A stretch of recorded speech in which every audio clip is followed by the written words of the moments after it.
Hello বন্ধুরা, আজকের ভিডিওর টপিক হচ্ছে আমাদের বোধাংশু মানে দেবাংশু দা। ইনি হচ্ছে সেই ব্যক্তি যে খেলা হবে ইত্যাদি গান বানায়, স্লোগান বানায়, আর শেষে গিয়ে ওর সাথেই খেলা হয়ে যায়। ইনি যে বছর খেলা হবে গানটা বানালো, তার পরের নির্বাচনে এ কোনো জায়গা থেকে টিকিটই পায়নি। আর তারপরে যে দুটো জায়গা থেকে টিকিট পেয়েছে সেখানে গো হারা হেরেছে। এ হলো ছাগলের ৩ নম্বর বাচ্চার মতো, যার কপালে কিছু তো জোটেই না, তারপরেও তার ম্যা ম্যা ম্যা ম্যা করাটা বন্ধ হয় না। এর আগে বিভিন্ন খবরের চ্যানেলগুলোতে যেসব রাজনৈতিক বিতর্ক হতো না, সেখানে সায়ন ব্যানার্জি, শতরূপ ঘোষ একে এমন চাটন চাটতো, আমাদের তো মজা লাগতো, কিন্তু তখন ওর মুখটা দেখার মতো ছিল, ঠিক এরকম।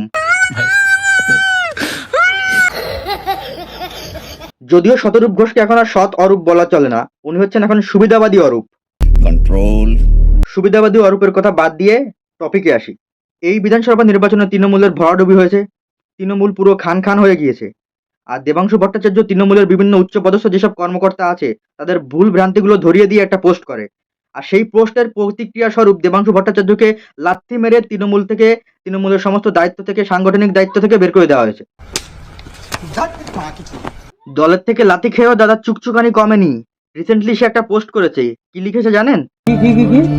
ইদানিং ওই যে তৃণমূলের বিভিন্ন পার্টি অফিসে বেডরুম পাওয়া যাচ্ছে, বেডরুমে আবার মহিলাদের শাড়ি, তারপর আবার কন্ডোম এইসব পাওয়া যাচ্ছে না। এই শাড়ি রাখুন, এই শাড়ি রাখুন স্যার। আচ্ছা, আর কি আছে এখানে? ভালো ভালো অবস্থায় একটা কাছে এটা বিছানা, এটা কাছে ওয়ান সাইড। এই দেখুন, এই কন্ডম দেখুন। ও স্যার, দেখুন কন্ডম দেখুন, এদিকে কন্ডমটা দেখুন, কন্ডম। এইসব নিয়ে দেবাংশু ভট্টাচার্য বলেছে যে যখন কোনো নেতা দূর দূরান্তে প্রচার করতে যায়, ভোটের প্রচারে যায়, তখন সেই সব নেতারা নাকি ওইসব রুমগুলোতে থাকে। উনি নিজেও নাকি কয়েকবার ওরকম রুমে থেকেছে। আচ্ছা ঠিক আছে, রুমে থাকে সেটা আমরা বুঝতে পারলাম, কিন্তু রুমের মধ্যে মহিলাদের শাড়ি কেন? তৃণমূল নেতারা কি শাড়ি পরে ঘুমায়? আর ওই কন্ডোমের প্যাকেট ওগুলো কেন? হ্যাঁ, আমরা যেটা ভাবছি সেটাই।